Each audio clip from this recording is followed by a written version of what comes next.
রাজনীতির ক্ষেত্রে বিগত কয়েক বছর ধরে ভাইপো আর পিসি খুব চর্চিত একটা নাম বা চর্চিত একটা আত্মীয়তার সম্পর্কে যেটা বাংলা রাজনীতিতে আলোড়ন ফেলেছে, সেটা হচ্ছে মমতা বন্দ্যোপাধ্যায় পিসি আর ভাইপো মানে অভিষেক বন্দ্যোপাধ্যায়। আমরা এটা ধরেই নিচ্ছি বা এই ধরেই আলোচনাটা হয় সাধারণত।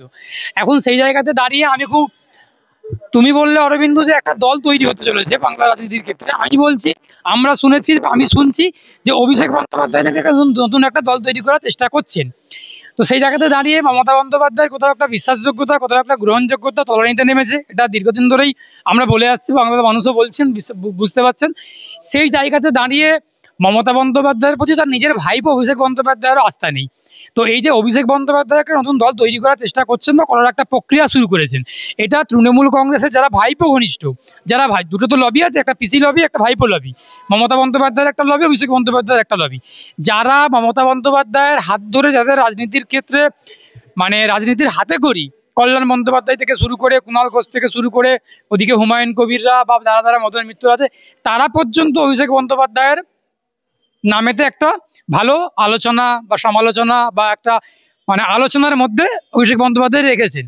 সুতরাং তার মধ্যে থেকেই প্রমাণিত হয় যে মমতা বন্দ্যোপাধ্যায়কে যাকে দেখে তৃণমূল কর্মীরা, তৃণমূল সমর্থকেরা, বিশেষ করে তৃণমূল নেতৃত্ব, বর্তমান নেতৃত্ব, যারা মমতা বন্দ্যোপাধ্যায়ের হাত ধরে রাজনীতিতে প্রবেশ ঘটেছে, তারাও একটা মমতা বন্দ্যোপাধ্যায়ের প্রতি বর্তমানে আস্থা হারিয়ে ফেলছেন। তারই ফল হিসেবে অভিষেক বন্দ্যোপাধ্যায় সেটা বুঝতে পেরেছেন। সেই জন্য অভিষেক বন্দ্যোপাধ্যায় ভেবেছেন বা ভাবছেন যে একটা নতুন দল তৈরি করার চেষ্টা করছেন। আসলে ওই তৃণমূলের গর্ভে তো অভিষেক বন্দ্যোপাধ্যায়ের জন্ম, নিশ্চয়ই পিসির গর্ভে ভাইপোর জন্ম হবে না, এটা বলছি না আমি। তৃণমূলের গর্ভে অভিষেক বন্দ্যোপাধ্যায়ের জন্ম। অভিষেক বন্দ্যোপাধ্যায় ভাবছেন পিসিকে ল্যাং মেরে সরিয়ে দিয়ে নতুন একটা দল তৈরি করে তৃণমূল নেতৃত্বটাকে পুরোপুরি কবজা করতে।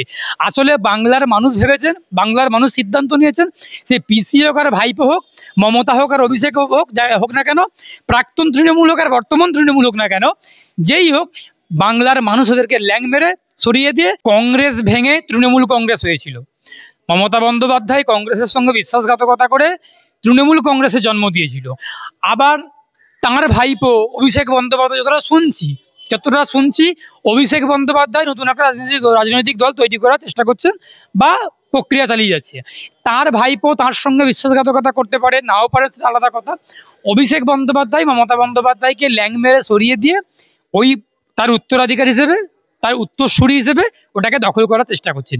এখন বিষয় হচ্ছে, কালীঘাটের দ্বন্দ্ব এতদিন গোপনে হতো। অনেকে দাবি করতো যে ভাইপো নাকি পিসির মাথা ফাটিয়ে দিয়েছে, ভাইপো নাকি পিসিকে ঠিলে ফেলে দিয়ে তার মাথাতে আহত হয়েছে, পায়ে ইনজিওর হয়েছে। এইসব যে ঘটনাগুলো আমরা শুনতাম, পিসি আর ভাইপোর ওই কালীঘাটের টালির চালার গল্প, সেই গল্পটা দিনের আলোর মতো পরিষ্কার হয়ে যাচ্ছে। আসলে ভাইপো নিজেও চান পিসিকে সরিয়ে দিয়ে তার জায়গাটা দখল করতে, এবং সেই জায়গাটা দখল করার জন্য যা যা করণীয় এর আগে উনি করেছেন ভাইপো। আমি কিন্তু ভাইপোকে তো নাম বলছি না, ভাইপো করেছেন। আগামী দিনে ভাইপো হয়তো পিসিকে পুরোপুরি সরিয়ে দিয়ে তার রাজনৈতিক পত্র দখল করার চেষ্টা